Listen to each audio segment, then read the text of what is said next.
Hello everyone, welcome back to our channel, The Kraken. So I am Sumant. So in this session particularly, we are going to discuss the case study and why we are covering, particularly if I am talking with me, why I am covering nowadays the case studies. Because in CIB, if we see the previous year, particularly last 2 years questions pattern, there are more questions are on the case study, right? So if you can also refer to the previous videos where I have already explained simultaneously the concepts with the question, right? So this session will be more helpful for your preparation in the practical view, as well as you will also get to know the concepts, right? So in this session particularly, we are going to discuss very important one.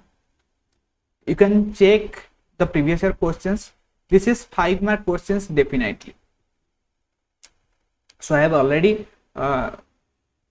completed one MCQ session on this. So what is the topic of this? You can easily guess it. So in the forex, which is the most important, that is NRI, non-residents of India, that is accounts, and जो होता है हमारा rating, जो merchant trades होता है. So on the basis of that, this case study will be based on these topics, right? So this is the part of the BFM, Bank Financial Management, and obviously it's important for the CIB.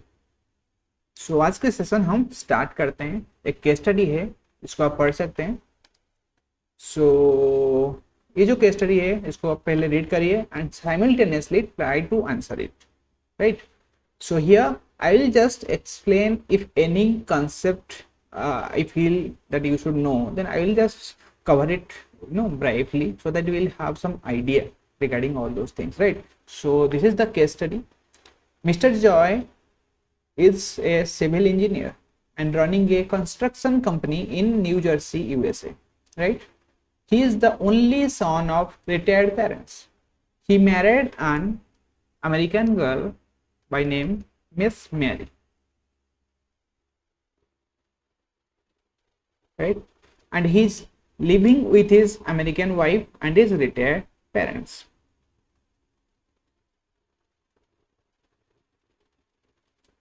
Joy requested your branch in Mumbai to open an NRE account, that is saving accounts, in the joint name of his parents. His parents are not having any employment or income in USA, right? And are completely dependent on Mr. Joy. Mr. Joy has also bought a draft for $1,500 drawn on your branch, favoring his wife, Miss Mary. He requests you to make use of this draft to open an account in her name. So these are the merchant rates apply. TT selling rate, this is 62 retail, and TT buying rate is 61. So first of all, let's understand this case study. So from this first point, we can easily get to know that Mr. Joy is a civil engineer. His profession is civil engineer, and he's running one construction company in New Jersey. That means, so his business is in USA, and he is the only son of retired parents. So he is the only, that means their parents has only one son, so they have no other dependent. So only he can take care of his parents. So he married an American girl by name Miss Mary. So he married an American girl, just remember this. And he is living with his American wife and his retired parents. Joy requests your branch in Mumbai to open an NRE account. So Joy came to our branch in Mumbai and requested us to open one account, that is saving account, that is NRE accounts. So NRE account means non-resident external. Obviously you have all the ideas. You can also refer the previous videos. I have already explained all the types of accounts. So there you can clear your all the doubts, right? So external,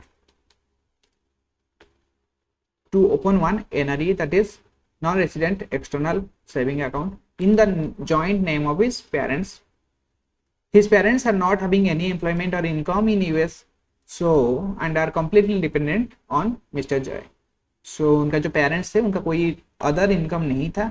सो जो भी उनका होता है, जो भी उनका जरूरत है, दैट इज फुलफिल्ड बाय और from by the Mr. Joy, his son, right? So Mr. Joy also bought a draft. So Mr. Joy हमें अप्रोच किया था, तो उन्होंने एक ड्राफ्ट लिए हैं, कितना, $1500 का, drawn on our branch, favoring his wife Miss Mary, right? So he requests you to make use of this draft to open an account in your name. So for opening after opening one any account, any type of account, we need to fund that account, right? हमने एक account को open कर लिए, so we need to fund some amount. So for this funding purpose, he wants to use that draft for this funding purpose, right? So he wants to open an account in the name of Miss Mary, right? So this is one important point also. So these are the some merchant rates. So hopefully आपको ये वाला समझ में आ गया होगा। अगर हम overall बात कर ले, सो मिस्टर जॉय जो है एक सिविल इंजीनियर है, जो कि यूएसए में उनका बिजनेस चल रहा है। वो जो है उनका पेरेंट्स का एक ही जो होता है ना लौता बेटा है, और उनका पेरेंट्स का कोई दूसरा इनकम नहीं है यूएसए में। जो भी है उनका सब डिपेंडेंट है आपका जॉय के ऊपर। सो जॉय ने क्या किया ना, एक अमेरिकन गर्ल के साथ शादी कर लिया जिसका नाम है मिस मैरी, और उसके साथ ही वो अपने वाइफ एंड जो पेरिटर पेरेंट है उनके साथ रह रहा था, ठीक है। सो बाद में जॉय हमारा ब्रांच जो है मुंबई में आया है, और यहाँ पर उन्होंने हमें रिक्वेस्ट किया है कि एक अकाउंट जो नॉन रेसिडेंट एक्सटर्नल अकाउंट होता है उसको खोलने के लिए उनके पेरेंट्स के साथ जॉइंट अकाउंट, ठीक है, खोलने के लिए हमें रिक्वेस्ट किया है। और बाद में कुछ टाइम के बाद फिर से जॉय आया और उन्होंने एक ड्राफ्ट लाए हैं, कितने अमाउंट का, $1500 का, ठीक है। सो ये $, मीन्स उन्होंने एक ड्राफ्ट लाए हैं, दैट मीन्स एक डीडी होता है, डिमांड ड्राफ्ट लाए हैं, जो कि हमारा $1500 मीन्स जिसका वैल्यू है 1500, but that is denominated in foreign currency. Foreign currency means USD में डिनोमिनेटेड है, right. So run on your branch, हमारे ब्रांच के नेम में हिलाया है, जो कि मतलब हमारा ब्रांच ही इसको पे करेगा, right. Favouring his wife Miss Mary, मतलब यहाँ पर आपका ये क्या हो गया, आपका पे ही हो गया कि हम मिस मैरी को ही पे करेंगे। दैट मीन्स हमारा मिस मैरी के, और ही रिक्वेस्टेड, ये जो फंड को यूज करके मतलब एक अकाउंट खोलने के लिए वो रिक्वेस्ट किए कि उनका वाइफ के नेम में, मैरी के नेम में, और ये वाला जो फंडिंग है जो डीडी लाए थे, इसी ये वाला डीडी को उस अकाउंट में फंडिंग के पर्पस के लिए यूज किया जाए। और ये देखिए $, में आया है, इंडिया में खोला जा रहा है, ओब्वियसली ये वाला हमारा जो है INR में कन्वर्ट होना चाहिए, ठीक है। सो इसके लिए कुछ जो डाटा दिया है, दैट इज मर्चेंट रेट्स कुछ दिया गया है, that is TT selling rate and TT buying rate. So hopefully आपको जो टीटी सेलिंग टीटी बाइंग का कंसेप्ट पता चला होगा, और ठीक है। और ये वाला जो एक क्वेश्चन रहेगा लास्ट में, अगर मैं भी उसको थोड़ा ब्राइटली आपको इसके बारे में ओवरऑल बता दूंगा शॉर्टकटली कि आपको इसको कैसे यू कैन रिमेंबर इट, ठीक है। सो चलिए इसके साथ हमारा जो क्वेश्चन है, फर्स्ट वाला क्वेश्चन, उसको स्टार्ट करते हैं। होपफुली आपको ये समझ में आ गया होगा, ठीक है। So let's start it. So this is the first question. So just read it and try to answer it.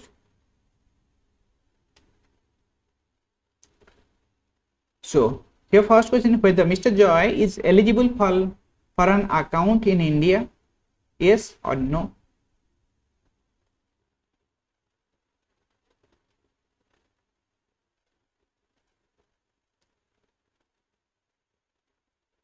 That means, see, Mr. Joy is married to an American girl and having business in USA. That means he is one Indian origin person but staying in USA. That means वो क्या हमारा हो गया, जो हमारा होता है non residence of India, NRE हो गए, ठीक है। और जैसे कि जो पेरेंट्स थे उनका कोई अकाउंट नहीं है, मतलब उनका कोई भी बिजनेस वगैरह नहीं है यूएसए में, बट वो लोग क्या कर रहे हैं ना, डिपेंडेंट है जॉय के। सो जॉय उनका और कोई मतलब है नहीं, तो वो डिपेंडेंट है, उनका जो पेरेंट्स है जॉय के साथ है। तो यहाँ पर एक पॉइंट है कि एलिजिबल है for an account in India, जो फिर ये है यस ऑब्वियसली। तो इसमें और एक क्वेश्चन आता है कि can he open one account with his parents as a joint holder. So इसका भी है आंसर यस, क्योंकि उनका जो पेरेंट्स है वो उसके डिपेंडेंट है, ठीक है। सो उनके जो पेरेंट्स है, जैसे कि अभी जॉय हो गया NRI, तो जैसे कि उनके पेरेंट्स भी उनके ऊपर डिपेंडेंट है, दैट मीन्स उनको भी उनके साथ रहना पड़ रहा है, तो फिर उनके पेरेंट्स भी क्या हो गए, आपका एनआरआई हो गए, ठीक है। सो एनआरआई को हम और भी एक बोलते हैं पर्सन विथ इंडियन ओरिजिन, ठीक है, P for person with Indian origin, ठीक है। सो इसको हम और बोलते हैं PIO। सो उनका जो पेरेंट्स है वो भी हो गया हमारा पर्सन विथ इंडियन ओरिजिन, ठीक है। सो यहाँ पर क्या है ना, joint account is allowed with parents, ठीक है। सो यहाँ पर वो कौन से, नेक्स्ट क्वेश्चन है इसका जो आंसर है हमारा yes, he can open one account. और कौन सा वाला अकाउंट ओपन करेगा, दैट इज जो है एनआरआई के लिए जो भी अकाउंट रहता है एलिजिबल, तो देख सकते हैं। तो नेक्स्ट क्वेश्चन देखिए, आपका और भी क्लैरिफिकेशन आ जाएगा। नेक्स्ट क्वेश्चन देखिए, the parents of Mr Jay are eligible for maintaining which type of account, which type of non resident account in India. देखिए यहाँ पर जॉय को तो पता चल गया कि जॉय एक अकाउंट खोल सकता है, पर यहाँ पर उनका पेरेंट्स का बात आया। सो यहाँ पर अगर क्वेश्चन देखें तो यहाँ पर लिखा है कि the parents of Mr Joy are eligible for maintaining. First है एलिजिबल है, तो yes obviously they are also eligible because Joy is also NRI and parents का कोई और डिपेंड, मतलब कोई और नहीं है, उनका जो भी इनकम है, जो भी उनका चल रहा है, दिन का जो भी है उनका काम चल रहा है, सब कुछ जॉय के भरोसे में चल रहा है। सो वो क्या डिपेंडेंट है, मतलब वो भी उनके साथ भी रुक रहे हैं, दैट मीन्स वो भी एक एनआरआई है, ठीक है। सो जैसे कि आज एनआरआई, सो उन्होंने उनके लिए कौन सा वाला अकाउंट के लिए एलिजिबल है। सो यहाँ पर आप देख सकते हैं, यहाँ पर हमारा जो डिफरेंट टाइप ऑफ अकाउंट है, ऑप्शन में है पहले हमारा एनआरई अकाउंट के ओनली, एनआरओ अकाउंट ओनली, और FCNR अकाउंट ओनली, और ऑल ऑफ द अबव, ठीक है। सो यहाँ पर अगर ऑप्शन देखें, जैसे कि वो आज एनआरई, यहाँ पर अगर हम देखें तो हमारा जो है आंसर ऑल ऑफ दी, मतलब उनका जो पेरेंट्स जो यहाँ पर जॉय अकाउंट खोलेगा, Joy will open one account that will be joint holder with their parents. यहाँ पर हम इसको लिख सकते हैं जॉय प्लस पेरेंट्स, ठीक है। सो ये लोग कौन सा वाला, तीनों अकाउंट को खोल सकते हैं, ठीक है। So that means they are also eligible for all the accounts. अगर हम NRE अकाउंट को बात करें तो NRE अकाउंट क्या होता है, ऑब्वियसली आप लोगों को पता होगा, you can also comment in the comment section, ठीक है। सो एनआरई मतलब हमारा क्या होता है, नॉन रेसिडेंट एक्सटर्नल, ठीक है, नॉन रेसिडेंट एक्सटर्नल अकाउंट, ठीक है। सो ये जो नॉन रेसिडेंट एक्सटर्नल अकाउंट है, इसमें हमारा किया जाता है, जो कि हमारा फंडिंग होता है अब्रॉड, जो कि हमारा जैसे कि ये रहा हमारा इंडिया और ये रहा हमारा फॉरेन, F फॉर फॉरेन, ये रहा, हम इसको USA ले लेते हैं और ये हमारा इंडिया है। तो यहाँ पर एक अकाउंट खोला, कौन सा, NRE अकाउंट खोला, तो यहाँ से अगर USA से कुछ फंडिंग हुआ, if some fundings are coming from USA to India, then that funding can be also deposited in this NRE account, but which denomination, this is INR in Indian currency, ठीक है। So what is NRO, that is non resident ordinary account, so O for ordinary account, that means here जो normal routine bonafide transaction, तो normal transaction होता है that is denominated in India, जो भी हमारा NRE मतलब जो भी हमारा इंडियन करेंसी में जो नॉर्मल ट्रांजेक्शन होता है, that can be done in this NRO accounts, ठीक है। सो दिस इज ऑल्सो आपका INR अकाउंट में होगा, INR डिनोमिनेशन में रहेगा। और FCNR में what is the difference, FCNR का पहले फुल फॉर्म जान लीजिए, जैसे आप लोगों को पता ही होगा, foreign currency non residence account, ठीक है। FC मतलब हो गया आपका फॉरेन करेंसी, ठीक है, ये हो गया non resident account. So main point ये है कि FCNR अकाउंट जो होता है ना, जो भी आपका फॉरेन करेंसी, देखिए NRE में क्या हुआ, जो फॉरेन जो भी ये हमारा आया, मतलब ये हमारा हुआ इंडिया और ये हमारा हो गया USA। सो यहाँ से USA से हमारा कुछ फंडिंग आया इंडिया में, और पॉइंट ये है FCNR में क्या होगा ना, ये फॉरेन करेंसी में ही रहेगा, ठीक है। That means the FCNR account can be maintained only with foreign currency, ठीक है। सो यहाँ पर वो जॉइंट अकाउंट भी खोल सकते हैं ऑब्वियसली, ठीक है। So this is the correct answer. So obviously आपको पता चल गया होगा इसका answer and you have some idea. So ऐसे ही हमारा थोड़ा केस स्टडी दिया जाता है और साथ ही ऐसे ही क्वेश्चन आता है, ठीक है। और ये जो है यस नो आता है, ठीक है। आप ऐसे मत सोचिए कि ये है, क्योंकि क्वेश्चन जो है कुछ 1 मार्क का रहता है, कुछ 2 मार्क का रहता है। सो ऐसे भी इजी क्वेश्चन आएगा यस नो पर, यहाँ पर आप कंफ्यूज हो जाएंगे, ठीक है। और ऐसे भी आ सकता है कि आपको डायरेक्ट पूछ लेगा वो NRI है या नहीं, ठीक है, और पर्सन ऑफ ओरिजिन है या नहीं, मतलब ऐसे। और यहाँ पर जैसे आ गया और एक क्वेश्चन था ना कि पेरेंट्स के साथ जॉइंट अकाउंट खोल सकता है या इंडिविजुअल अकाउंट इज अलाउड, आपको कुछ ऑप्शन मिल जाएगा। होपफुली आपको यहाँ पर कॉन्सेप्ट क्लियर हो गया होगा। तो चलिए नेक्स्ट क्वेश्चन को तरफ, ये रहा हमारा थर्ड क्वेश्चन। अभी उनका बात हो रहा है regarding his wife, Mrs Mary के बारे में, सो इसको पढ़िए and try to answer it first.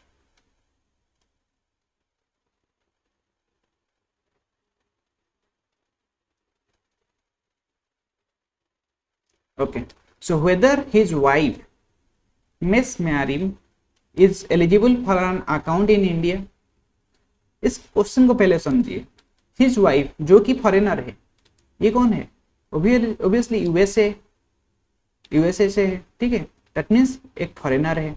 पर वो क्या किया है ना, जब foreigner as an American citizen और also a resident in USA, ठीक है, उनको क्या हुआ, कब जो फॉरेनर का हमारा जो होता है वो कैसे हुआ, जब शादी कर लिया, मतलब he married to Mr Joy, तो उनका जॉय के साथ शादी हो गया. और ये क्या है हमारा इंडिया, मतलब PIO, person of Indian origin. तो फिर इसका जो स्टेटस है इंडिया के अकॉर्डिंग क्या हो गया, PIO. So in case of marriage to any foreign person, ठीक है, that means the status will be converted easily to the PIO, person of Indian origin. ठीक है, just remember it. So इसको जब शादी हो गया तब मिस मैरी को ये वाला स्टेटस मिल गया. But it. सो नेक्स्ट जो हमारा है, जब इनको स्टेटस मिल गया, ठीक है, तो अभी जॉय जो है person of Indian origin, that means NRI है, नॉन रेसिडेंस ऑफ इंडियन भी है. तो जो भी हमारा NRI हो या PI हो, वो भी एलिजिबल रहते हैं for opening the non residence accounts in India. ठीक है, तो अभी ये जैसे इसको अभी स्टेटस क्या मिल गया, PIO का स्टेटस मिल गया. That means Mrs Mary is eligible for opening an account. Which type of account, जो भी नॉन रेजिडेंस इंडिविजुअल के लिए एलिजिबल रहता है वो वाला अकाउंट ओपन करने के लिए मिस मैरी नाउ एलिजिबल है. ठीक है, एंड क्यों है मैं आपको अभी बता दिया, होपफुली आपको ये वाला समझ में आ गया होगा. तो इसका जो आंसर रहेगा option number A is correct answer. Next वाला क्वेश्चन है, his wife Miss Mary is eligible for which type of accounts. See here is also simple question because with respect to this we can relate this.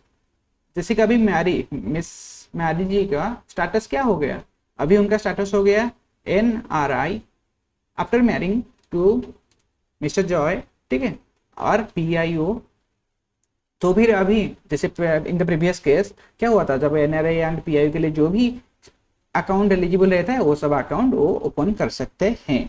That means she can open all the accounts, that is NRI account, NRE accounts, FCNR accounts is eligible. So which type, option number D. ठीक है, all of the above. Hopefully you got it. पर और एक यहाँ पर आपके लिए एक आइडिया के लिए है, ये तो USA से है, सो वी हैव नो, मतलब हमारे जो रूल्स के हिसाब से कोई इशू नहीं है. पर और एक केस स्टडी है यहाँ पर, मैं एक ऐड ऑन कर रहा हूँ फॉर योर इन्फॉर्मेशन, क्योंकि ये वाला क्वेश्चन कभी कभी आ ही जाता है. ठीक है, for example, just for example हम और एक केस स्टडी को जस्ट इमेजिन कर रहे हैं. जैसे कि मिस मैरी जो है ना USA से नहीं, वो ना पाकिस्तान से. ठीक है, she belongs to Pakistan. So as an citizen of Pakistan, now she got married to Mr. Joy. ठीक है, सो अभी इन दोनों का शादी हो गया, they both got married. So after that she is now also, see Pakistan is also foreign to India na, so now Miss Mary is also PIO NRI. क्योंकि mister Joy भी NRI है, सो इसको भी स्टेटस मिल गया, वही वाला NRI का स्टेटस. पर यहाँ पर before opening any types of account which is available for the NRI, they need to take the permission from RBI. ठीक है, ये वाला इंपॉर्टेंट है. they need to take permission from RBI before opening any account available for this case, right? Just try to remember if she belongs to Pakistan. ठीक है, if this will come then you can easily answer it, right? You need to answer it, right? ये option में आपका होगा कि RBI का permission चाहिए या नहीं. RBI without permission they can open account, they need RBI permission. So option ऐसे रहता है. ठीक है, you can easily answer it. Hopefully आपका ये वाला ओवरऑल जो है कॉन्सेप्ट क्लियर हो गया होगा. ठीक है, तो चलिए नेक्स्ट क्वेश्चन. देखिए यहाँ पर अभी हमारा आ गया रेट्स, ये जो दिया था धीरे धीरे देखिए हमारा स्टेज हो जाता है, उनका पेरेंट्स गया, अभी उनका मैरी के बारे में आया। यहाँ पर डाटा जो दिया होता है ना, एवरी टाइम आई मेंशन कि जो केस स्टडी रहता है in that case is easy to answer, क्योंकि हमारे पास ना बहुत सारा डाटा अवेलेबल रहता है। If you read it twice और thrice then you can easily get to know और have some idea regarding the questions, regarding the concepts what the question is asking, and these are the four options, and you can easily, if you have some idea, some over, something like brief idea, then you can easily answer it, believe it. So just try to cover all the syllabus and you will have some idea, and later on we all are bankers, so we all are bankers and we can easily some guesswork, but without study, अगर आप zero study करते हैं, without study zero study, if you do guess ना, it's not like you will get zero, ठीक है, you will get definitely some marks like 40, 42, 43, but if your first attempt you will never cross 45, and if you are something more than one you will never cross 50 or 50 plus, right? That's why more are suffering. But as a banker we have some common sense, at least we are working now, so that's why we can easily answer, we can easily do some guesswork like 42, 42, 43, we can easily get it, right? But to get the 3 to 4 marks in every strategy, I always mention we are studying whatever we are studying, that is for only 3 to 4 marks or 5 marks, that's all, ठीक है? So just plan accordingly. So hopefully ये वाला आपको समझ में आ गया होगा. So यहाँ पर देखिए हमारा नेक्स्ट कंसेप्ट जो है, एक सेकेंड,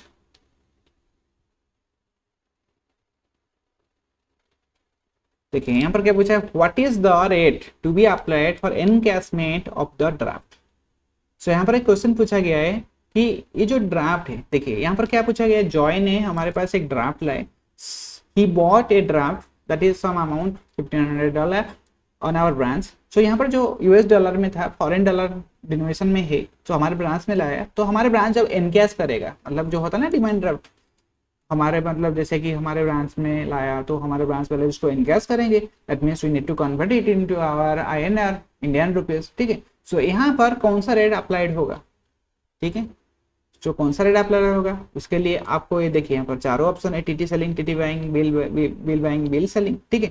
ऑब्वियसली यहाँ पर आप इजीली एलिमिनेट कर सकते हैं जब आपका ट्रांजैक्शन में कोई भी बिल मेंशन और इंक्लूड ना हो, अगर करेंसी ओनली करेंसी इंक्लूड है, ठीक है, तो वहां पर आपका बिल जो है, बिल मतलब क्या होता है, आपका एक्सपोर्ट बिल होता है और इंपोर्ट बिल होता है, ठीक है? ये रहा बिल, पर यहाँ पर देखिए डिमांड ड्राफ्ट लाया है, ठीक है? सो इस केस में आपका इधर टीटी होगा और टीटी बाइंग होगा, गॉट इट? सो इससे पहले हमें थोड़ा ये जान लेना चाहिए कि actually TT buying, TT selling and bill buying, bill selling है क्या, ठीक है?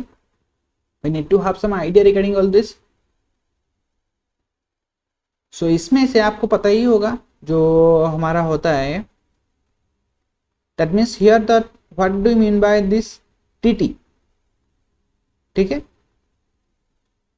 सो इसका जो है आपको कॉन्सेप्ट थोड़ा आइडिया अगर पता चला है, then you can easily answer it. जो हमारा टीटी का जो होता है आपको ऑब्वियसली फुल फॉर्म पता ही होगा, just for your reference, that is telegraphic transfer. जो टीटी का फुल फॉर्म होता है दैट इज टेलीग्राफिक ट्रांसफर, ठीक है? सो अभी हम थोड़ा जान लेते हैं, और कुछ क्वेश्चन है ये वाला भी हम करेंगे, पर उससे पहले ये वाला जो है इसको देख लीजिए, एक सेकेंड. ओके, सो ये वाला रहा हमारा TT buying, TT selling and bill buying, bill selling. So एक सेकेंड. ओके, सी यहाँ पर मैंने कुछ लिखा हूँ, जैसे कि TT buying for your reference, ठीक है? इसको आप अगर इसको आप रेफरेंस के हिसाब से लेंगे then you can easily answer it. जैसे कि here TT buying, TT buying means यहाँ पर आप देखिए I for India, F for foreign, ठीक है?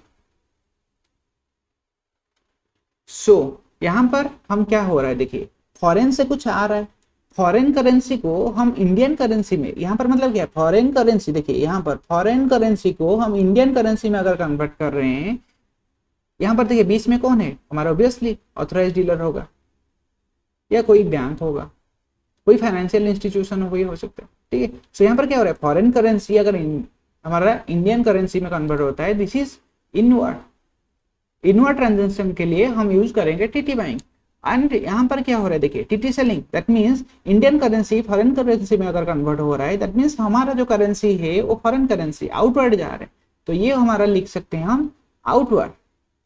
ये आउटवर्ड ट्रांजेक्शन के लिए हमारा यहाँ पर देखिए है क्यों, ये है बैंक। सो इस आउटवर्ड ट्रांजेक्शन के लिए हमारा जो यूज होगा दैट इज टीटी सेलिंग। तो यहाँ पर भी सेम है, अगर बिल यहाँ पर देखिए ये है इंडिया और ये है आपका फॉरेन और ये हो गया बैंक IF। सो अगर इंडिया से बाहर जा रहा है, सॉरी फॉरेन से कोई बिल हमारा यहाँ पर आया है दैट इज हमारे इंडिया के तरफ में, एक सेकेंड, सो ये रहा इंडिया, तो एक्चुअली बिल जो होता है ना ऐसे आता है। फॉरेन क्या होगा, उनका जो है उनका जो बैंक होगा वो हमारे बैंक को देगा, मिडिलमैन, तो हमारे बैंक जो है हमारा कस्टमर को देगा। तो देखिए इनडायरेक्टली क्या हो रहा है, फॉरेन से जो बिल है that is converted to India. तो ये भी क्या होता है, जो ये होता है बिल के थ्रू हमारा इनवर्ड होता है, और ये भी हमारा इम्पोर्ट बिल, मतलब क्या है, हमारा इंडियन का कोई होगा सेलर और ये बायर होगा, ठीक है, इंडियन बायर ऑब्वियसली होगा, तो एक इम्पोर्ट बिल दिया और यहाँ पर इंडियन वाले जो दिए और यहाँ पर वो फॉरेन को दिए। सो दिस इज आउटवर्ड। तो यहाँ पर है फॉरेन, ये है बैंक और ये हो गया आउटवर्ड, ठीक है।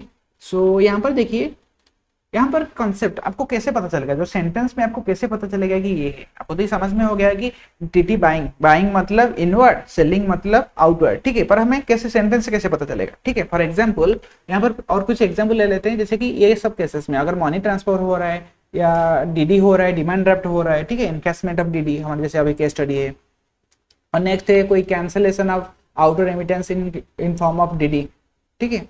सो देखिए डीडी मतलब जैसे कि कोई फॉरेन से यूएसए से, this is in foreign currency में है डीडी, तो वो क्या लाया ना, इसको एनकैश करने के लिए बैंक में लाया, ठीक है। वो क्या करेगा ना, आपका जो है डीडी को खरीद लेगा, आपको पे करेगा। बैंक के पर्सपेक्टिव में सोचिए, बैंक क्या कर रहा है, आपसे डीडी ले रहा है, मतलब आपसे ले रहा है एंड आपको पैसा दे रहा है, ठीक है। तो आपके हिसाब से अगर सोचेंगे तो दैट इज ऑपोजिट होगा। देखिए बाइंग कैसे होगा, बैंक हमसे डीडी ले जा रहा है, he is taking the DD and paying the value for the DD, ठीक है। that means ले रहा है means buying the DD। so वहां पर हमारा क्या हो जा रहा है, टीटी बाइंग कैसे यूज हो रहा है। सेलिंग के केस में देखिए क्या हो रहा है, अगर हमें कोई फॉरेन डिनोमिनेशन में मैं गया, सो मैं अपने जो बैंक में गया, मैं उनको बोला कि मेरा जो है फॉरेन में कोई रहता है तो उनके लिए मेरे को एक फॉरेन डिनोमिनेशन में डीडी बनाना है, ठीक है। सो मैं यहाँ पर क्या किया ना, एक डीडी बनाया। तो मैं ये डीडी बनाने के लिए मैं क्या करूंगा, एज ए इंडियन मैं इसको INR पे करूंगा, मेरे पास INR है, ऑब्वियसली मेरे पास रुपीज है, तो मैं क्या किया ना, इंडियन रुपीज जो है बैंक को दे दिया, और बैंक उसी को यूज करके जो भी है कमीशन लगा के फाइनली उसी वैल्यूज का हमें एक डीडी दे दिया, दैट इज फॉरेन के लिए। सो यहाँ पर क्या हुआ देखिए, मेरे को बैंक क्या किया, मेरे से कुछ पैसा लिया एंड मेरे को डीडी सेल किया। Just remember, try to remember in this type, then you can easily answer any type of question, right? So bank ने मेरे को डीडी जो है, जो भी मतलब जो भी हमारा होता है ना एक इंस्ट्रूमेंट, वो मेरे को सेल किया, ठीक है। देखिए यहाँ पर बोरोवर का क्या हुआ, सेल हुआ, सो दैट्स व्हाई हमारा यूजिंग हो रहा है टीटी सेलिंग, ठीक है। इस हिसाब से हम इसको शॉर्टली याद कर सकते हैं। पर यहाँ पर देखिए मैं एक डीडी इशू कर लिया, पर आफ्टर कुछ देर ना, तो ये वाला मेरे को डीडी इश्यू हो गया, that is foreign currency, A for foreign currency में। तो कुछ टाइम के बाद मेरे को लगा कि नहीं कुछ इश्यू हो गया और मैं उसको दे नहीं पाऊंगा, तो अभी मैं क्या जाऊंगा, वही बैंक के पास जाऊंगा और मैं बोलूंगा अभी डीडी को मेरे को कैंसिल कर दो, ठीक है। अभी ये डिनोमिनेशन देखिए फॉरेन में हो गया है, आपको लगेगा कि मेरे पास है, आपने तो ऑलरेडी इसको कन्वर्ट कर लिया है, आपका कोई इशू हो गया, आपने कैंसिल कर रहे हैं। तो यहाँ पर अभी क्या हो रहा है देखिए, वही वाला सेम केस हो गया, ये एक फॉरेन डीडी है, आप उसको कैंसिल कर रहे हैं। तो बैंक अभी क्या कर रहे हैं, भूल जाइए पहले क्या हुआ था, बैंक अभी क्या करेगा, ये वाला डीडी को बाय कर लेगा और आपको उसका वैल्यू पे कर देगा। दैट मीन्स यहाँ पर इसका जो cancellation of any foreign currency और any foreign denominated DD will be, देखिए यही हो रहा है ना, हम कैंसिल ही कर रहे हैं, यहाँ पर पे हो रहा है, यहाँ पर कैंसिल हो रहा है, ठीक है। सो कैंसिलेशन के केस में भी वो हमें क्या करेगा, इसको कैंसिलेशन के टाइम में हमारा जो लगता है rate that is TT buying, ठीक है। And just remember cancellation of any foreign denominated DD, ठीक है। और कोई इंडियन डीडी होगा उसके लिए हमारा नॉर्मल होता है, उसके लिए नहीं होता है। फॉरेन करेंसी मतलब हमारा एक, जहां पर हमारा दो कंट्री का करेंसी जो है इन्वॉल्व होता है, उसी टाइम में हम फॉरेक्स यूज करते हैं, ठीक है। सो होपफुली आपको यहाँ पर पता चल गया होगा। ये जो कैंसिलेशन के केस में हम कौन सा यूज कर रहे हैं, दिस इज टीटी बाइंग। ठीक है, क्यों यूज कर रहे हैं, गॉट इट, जो मैं बताया उसी के अकॉर्डिंग आप ट्राई करिएगा रिलेट करने के लिए, you can easily answer it. और बिल बैंक के केस में वही वाला है कि बिल को हमने अगर इनवर्ड ले रहे हैं, एक्सपोर्ट बिल का मतलब क्या होता है, जो हमारा फॉरेन दिया है उसको हमने इंडियन में करेंसी में कन्वर्ट कराएंगे, दैट इज हमारा इंडियन में आ रहा है। ठीक है, सो यहाँ पर हो गया हमारा इनवर्ड अगर ट्रांजेक्शन रहा बिल के केस में, सो भी हो गया हमारा बिल बाइंग। अगर बिल केस में आउटवर्ड रहा, मतलब हमारा इंडिया से बाहर जा रहा है पैसा, ठीक है, तो इस केस में हमारा क्या हो जाएगा, दैट इज बिल सेलिंग। तो इंपोर्ट बिल का अगर इंपोर्ट नाम लिखा है वहां पर बिल सेलिंग लग जाएगा, अगर एक्सपोर्ट बिल है दैट मीन्स आपका बिल बाइंग है। तो ऐसे ही आप इजीली आंसर करेंगे। ठीक है, सो अगर डॉक्यूमेंटरी है then you can easily mention all those things. Hopefully आपको ये वाला कॉन्सेप्ट से आपको पता चल गया होगा। तो चलिए इस वाला क्वेश्चन को आंसर करते हैं। तो जैसे कि मैं अभी बात किया था, तो देखिए एनकैशमेंट ऑफ डीडी, यहाँ पर एनकैशमेंट, ये जो डीडी है, देखिए ये जो डीडी है किस करेंसी पे है, यूएस डॉलर में है।